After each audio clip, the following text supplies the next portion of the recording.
Hello friends, Neha એજ્યુકેટરમાં આપનું સ્વાગત છે। આજે હું તમારા માટે લઈને આવી છું 3જી અને 4થી જાન્યુઆરીના મહત્વના બનાવો, જે તમારી આવનારી પરીક્ષામાં તમને ખૂબ ઉપયોગી થશે। ચાલો તો આપણે બિલકુલ પણ સમય બગાડ્યા વગર શરૂ કરીશું। હા, પણ શરૂ કરતા પહેલા હું તમને એક રિક્વેસ્ટ જરૂરથી કરીશ કે પ્લીઝ તમે આ લિંકને લાઈક, શેર અને કરજો અને મારી ચેનલને સબસ્ક્રાઇબ કરજો, રાઈટ? જેથી તમને આવનારા મહત્વના કરંટ અફેરના બનાવોની માહિતી બહુ સરળતાથી મળી રહે। અને હું શોર્ટ એન્ડ સ્વીટ 2 દિવસમાં જ લઈને આવીશ, બે દિવસના લાવીશ, જે એકદમ શોર્ટ અને સ્વીટ હશે। તમારે એટલો બધો લોડ નહીં રહે, રાઈટ? તો ચાલો શરૂ કરીશું ને। આજનો પ્રથમ પ્રશ્ન છે, ભારતમાં પ્રથમવાર કોસ્ટલાઇન બર્ડ સેશન્સ ક્યાં શરૂ કરવામાં આવ્યું? એટલે કે જે પ્રવાસી પક્ષીઓ છે તે દરિયાઈ, એના માટે ગણતરી શરૂ ક્યાં કરવામાં આવી? આપણો જવાબ પ્રશ્ન ઓપ્શન એ કેવલાદેવ રાષ્ટ્રીય ઉદ્યાન, option B Jamnagar, option C Bhavnagar, option D Sundarban, right? અહીંયા ડી ઓપ્શન ડી હતું સુંદરવન, એ ભેગું લખાઈ ગયું છે, હું તમને પીડીએફ માં સુધારીને આપી દઈશ। તો આપણો જવાબ આવશે ઓપ્શન બી જામનગર, રાઈટ? 3જી જાન્યુઆરી થી 5 જાન્યુઆરી સુધી એ શરૂ રહેશે, રાઈટ? પછી આપણો નેક્સ્ટ ક્વેશ્ચન, ભારતના પ્રથમ સ્પેસ રોબોટિક આર્મને શું નામ આપવામાં આવ્યું છે? તમને સૌને ખબર છે કે હાલમાં જે સ્પેસડેક્સ નામનું મિશન શરૂ કરવામાં આવ્યું છે, તો એમાં એક રોબો પણ છે, આર્મ, રાઈટ? તેને શું નામ આપવામાં આવ્યું છે? Option A RRM, D TD, option B POEM4, option C SpaDeX અને ઓપ્શન ડી એક પણ નહીં। તો આપણો જવાબ આવશે option A, right? Option A RRM TD। તેનું પૂરું નામ જોઈ લઈશું, રોબોટિક રિફ્યુલિંગ મિશન ટેકનોલોજી ડેમોન્સ્ટ્રેટર, રાઈટ? એનું પૂરું નામ શું છે? રોબોટિક, અહીંયા લખવામાં મિસ્ટેક થઈ છે પ્રિન્ટિંગ, તે પણ હું સુધારી લઈશ, રાઈટ? તો રોબોટિક રિફ્યુલિંગ મિશન ટેકનોલોજી ડેમોન્સ્ટ્રેટર, રાઈટ? આગળ પછી પોએમ, તો POEM4 જે નીચે છે એ બંને કમ્બાઈન છે, તો PS એક્સપેરિમેન્ટલ મોડ્યુલ એની ઉપર કાર્યરત થયું છે, રાઈટ? એ શું કામ કરશે? તો અંતરિક્ષની ગતિવિધિનું ધ્યાન રાખશે। RRMTD સ્પેશિયલ શેનો ભાગ છે? એમાં 7 જોઇન્ટ્સ છે, તેમજ હલનચલન કરી શકે તે રીતે બનાવવામાં આવ્યું છે, અને મિશનનો એક ભાગ જ છે। કયા? તો સ્પેડેક્સ મિશનનો। ફ્રેન્ડ્સ, આજ માટે મને માફ કરજો, ઘણી બધી પ્રિન્ટિંગ મિસ્ટેક આવી રહી છે, હું તમને પીડીએફ માં બધી જ સરખી કરીને મૂકીશ, રાઈટ? જેથી કરીને તમને રીડ કરવામાં આસાની રહે। DAP સબસિડી કોના માટે શરૂ કરવામાં આવી છે? ઓપ્શન એ વેપારીઓ માટે છે, ઓપ્શન બી વીજ કંપની માટે છે, ઓપ્શન સી ખેડૂતો માટે છે, ઓપ્શન ડી વિદ્યાર્થીઓ માટે છે। તો ઓપ્શન સી શેના માટે છે? ખેડૂતો માટે। તો આપણે તેનું પૂરું નામ જોઈ લઈશું, તો ડી એમોનિયમ ફોસ્ફેટ એનું પૂરું નામ છે। એક પ્રકારનું ખાતર છે, જેનું ઉદ્દેશ્ય શું છે? તો સસ્તા ભાવે આ ખાતરને ઉપલબ્ધ કરાવવાનું છે। ભાવ શું છે? ₹3500 પ્રતિ ટન સબસિડી આપવામાં આવશે, અને આ જાન્યુઆરી થી લાગુ થઈ ગયું। પછી તમને સૌને ખબર છે કે હાલ નવા 4 આન્સર જ બોલી ગઈ હું। હાલ કેટલા રાજ્યોમાં રાજ્યપાલની નિમણૂક કરવામાં આવી? તો ઓપ્શન આપણને ખબર છે, ઓપ્શન 4 રાજ્યોમાં। કયા કયા? તો જોઈ લઈશું। અજય કુમાર ભલ્લા મણિપુર, શ્રી હરિબાબુ કંભપતિ ઓડિશા, શ્રી રાજેન્દ્ર વિશ્વનાથ આર્લેકર કેરળ, અને આરિફ મોહમ્મદ ખાન બિહાર। આ 4 રાજ્યોમાં નવા રાજ્યપાલ નિમણૂક કરવામાં આવી છે। તમારે બસ આટલું જ કરવાનું છે, આનાથી વિશેષ જવાનું નથી। હા, તમે ચાહી શકો તો તમે એક વખત કોનું સ્થાન લીધું છે તમે કલેક્ટ કરી શકો છો, રાઈટ? ગુજરાતનું સૌથી મોટું જંગલ સફારી પાર્ક કયા જિલ્લામાં બનશે? Option A Jamnagar, option B Ahmedabad, option C Bhavnagar, option D Rajkot. તો આપણો જવાબ આવશે ઓપ્શન બી અમદાવાદ, રાઈટ? ક્યાં બનશે? તો અમદાવાદનું ગેસપુર છે ત્યાં 1200 એકરમાં ફેલાયેલો રહેશે, અને બીજું કૃત્રિમ જંગલ હશે ભારતનું। આખી એક વન્યજીવ સૃષ્ટિ ઉભી કરવામાં આવશે। પછી UNSC માં અસ્થાયી સભ્યોમાં કોનો સમાવેશ થતો નથી? Option A Pakistan, option B Denmark, option C Panama, બે વખત લખાઈ ગયું છે, પનામા, ઓપ્શન ડી ચીન, રાઈટ. તો આપણો જવાબ આવશે અહીંયા ઓપ્શન સી ચીન, ડી ચીન. રાઈટ. તો Pakistan, Denmark, Panama, Somalia, right. એટલા દેશો હાલ કયા દેશો છે એ બધા દેશો? તો એ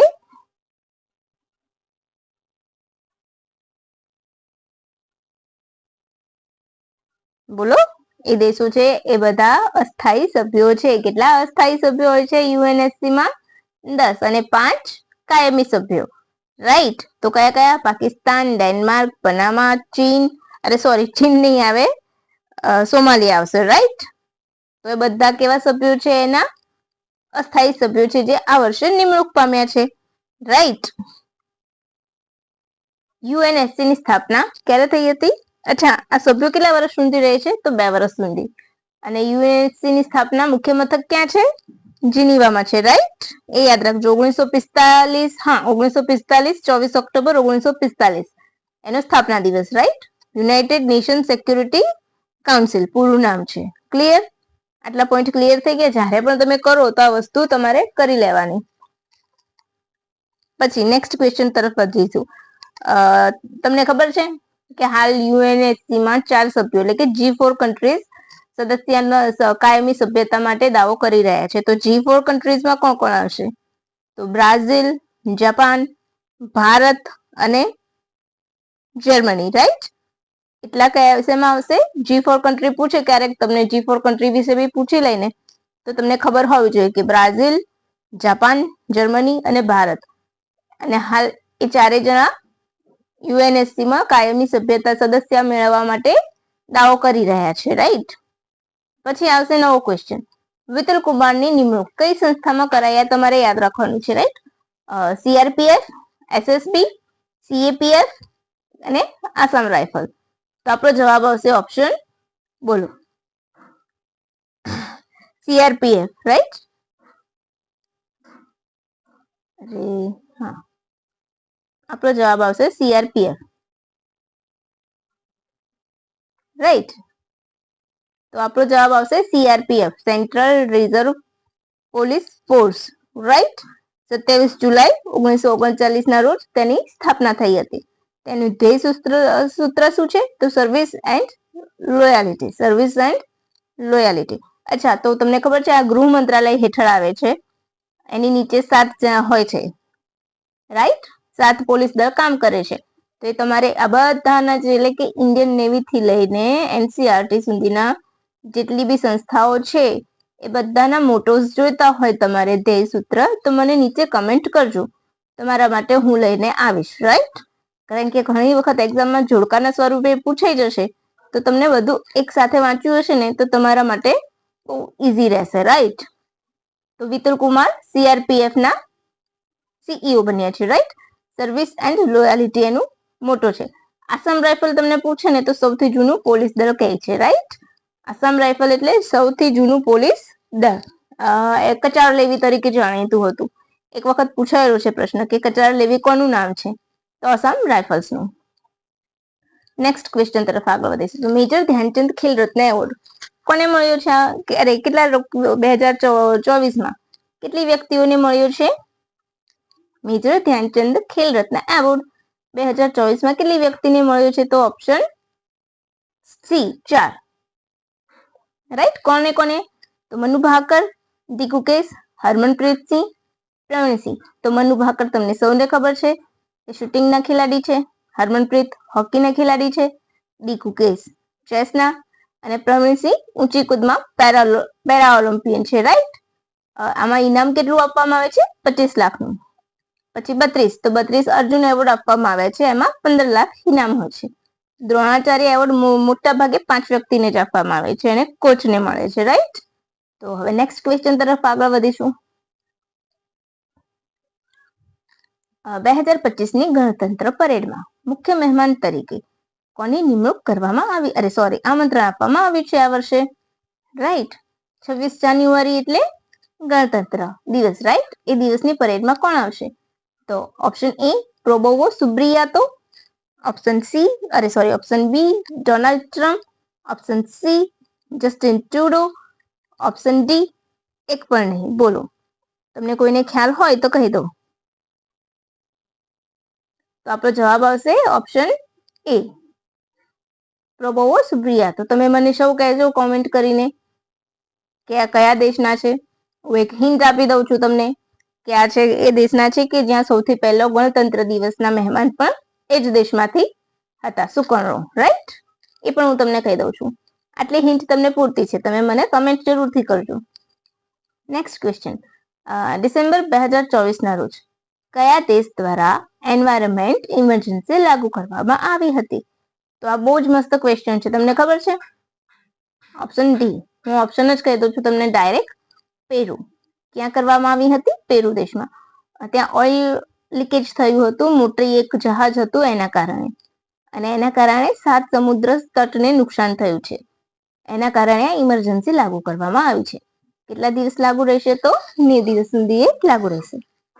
પછી નેક્સ્ટ ક્વેશ્ચન તરફ આપણે આગળ વધીશું. 4 જુલાઈના રોજ કયો દિવસ ઉજવવામાં આવે છે?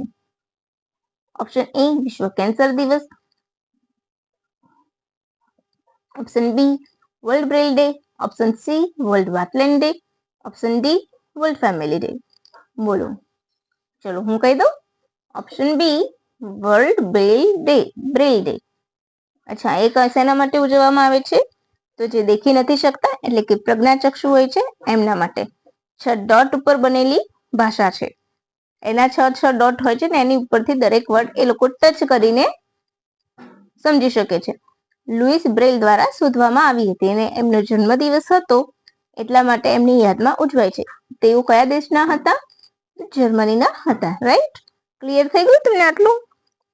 અચ્છા, વિશ્વ કેન્સર દિવસ તો 4 ફેબ્રુઆરી, વાટલેન્ડ ડે 2 ફેબ્રુઆરી અને વર્લ્ડ ફેમિલી ડે તો હમણાં જ ગયો છે કે 1 જાન્યુઆરી. ક્લિયર? હવે નેક્સ્ટ ક્વેશ્ચન તરફ વધીશું. કયા તળાવને પ્લાસ્ટિક મુક્ત કરવાની જાહેરાત કરવામાં આવી છે? હાલમાં જ કોઈ રાજ્યએ જાહેરાત કરી છે કે આ તળાવને આપણે પ્લાસ્ટિક મુક્ત કરીશું.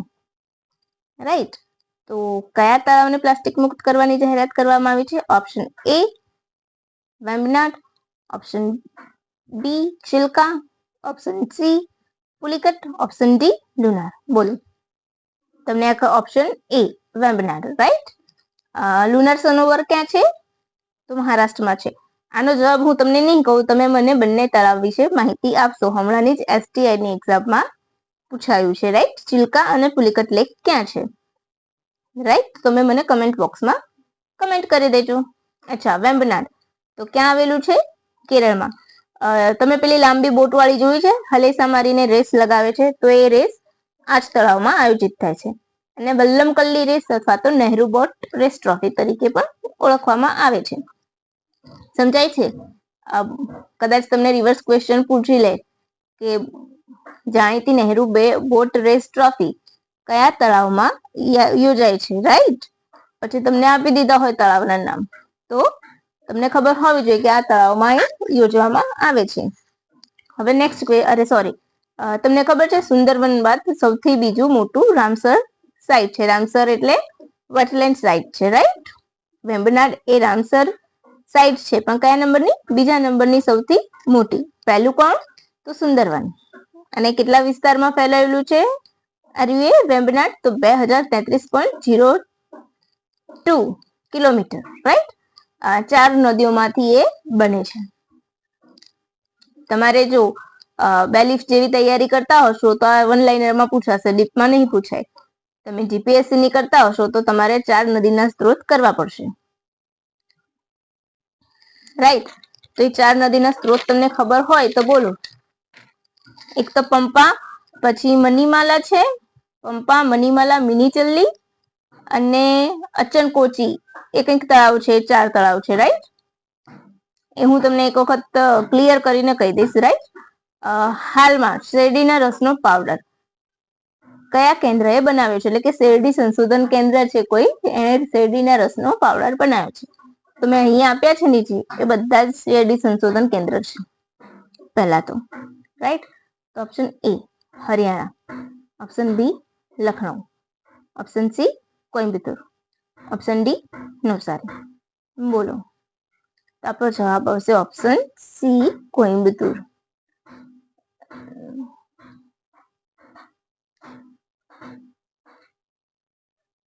Option C Coimbatore, right. અને નવસારીમાં શું છે મને કહેજો. હાલમાં ડોક્ટર રાજગોપાલ ચિદમ્બરમનું નિધન થયું. તે કયા ક્ષેત્રના જાણીતી વ્યક્તિ હતા?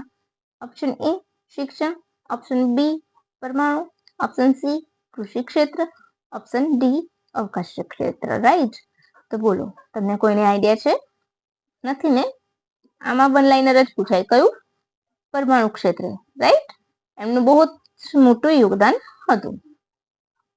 અચ્છા, અત્યારે જે જનરેશનના નામ આપવાનો ટ્રેન્ડ ચાલ્યો છે, તો મેં આ ક્વેશ્ચનને આવરી લીધો છે. કદાચ મે બી પૂછાઈ જાય, પેપર સેટર એવો કોઈક વિચિત્ર હોય તો આવો ક્વેશ્ચન પૂછી પણ લે, રાઈટ. તો ભારતનું પ્રથમ જનરેશન બીટા બેબીએ ક્યાં જન્મ લીધો છે? Option A Mizoram, option B Meghalaya, option C Manipur, option D Mumbai.